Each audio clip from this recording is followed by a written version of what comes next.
जय माता दी। आज नवरात्रि का तीसरा दिन है।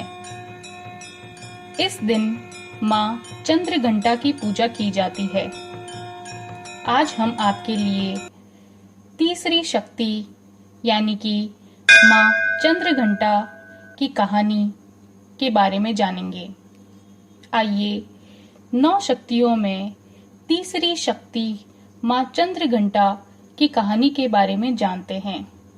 यह माना जाता है कि जो भी व्यक्ति माँ चंद्रघंटा की पूरी श्रद्धा के साथ में आराधना करता है वह पराक्रमी और निर्भय हो जाता है।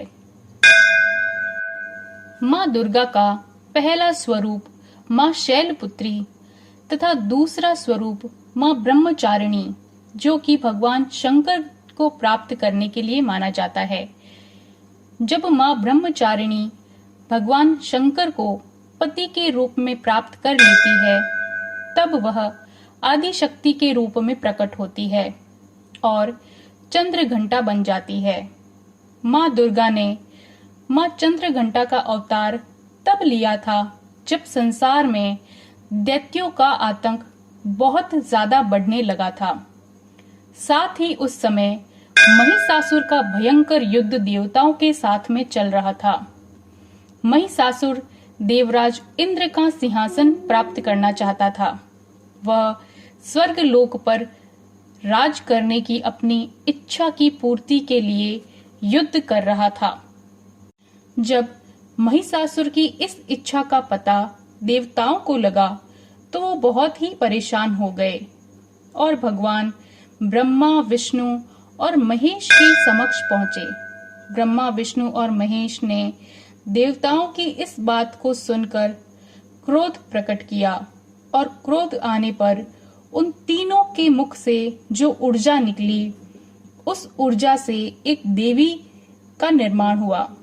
उस देवी को भगवान शंकर ने अपना त्रिशूल दिया, भगवान विष्णु ने अपना चक्र दिया और इंद्र ने अपना घंटा, सूर्य ने अपना तेज दिया, तलवार और सिंह प्रदान किया गया।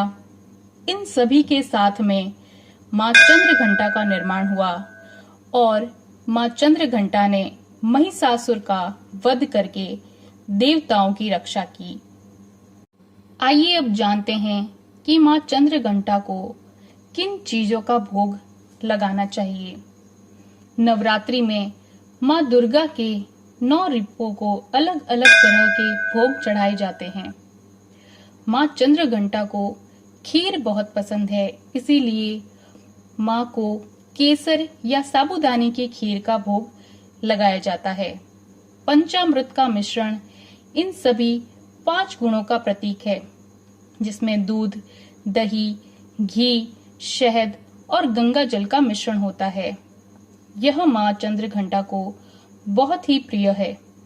यह मिश्रण 5 पवित्र पदार्थों के मिलाने से बनता है, जिनमें प्रत्येक का अपना अपना महत्व है।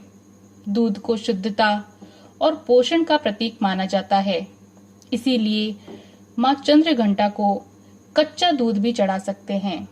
दही भी माँ चंद्रघंटा को अत्यधिक प्रिय है। दही के साथ फलों को भी मिलाकर चढ़ा सकते हैं। माँ चंद्रघंटा का यह स्वरूप परम शांतिदायक और कल्याणकारी है, इसीलिए कहा जाता है कि हमें निरंतर उनके पवित्र विग्रह को ध्यान में रखकर साधना करनी चाहिए। माँ चंद्रघंटा के मस्तक पर घंटे के आकार का एक आधा चंद्र बना हुआ है, इसीलिए इस देवी का नाम जो है वो चंद्रघंटा पड़ा। माँ चंद्रघंटा के 10 हाथ हैं।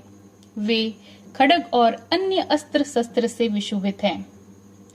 सिंह पर सवार इस देवी की मुद्रा युद्ध के लिए उद्यत रहने की है। इसके घंटे से भयानक ध्वनि से अत्याचारी दानव, दैत्य और राक्षस कांपते हैं। इन देवी की आराधना से साधक में वीरता और निर्भयता के साथ में सौम्यता, और विनम्रता का भी विकास होता है। जय माता दी।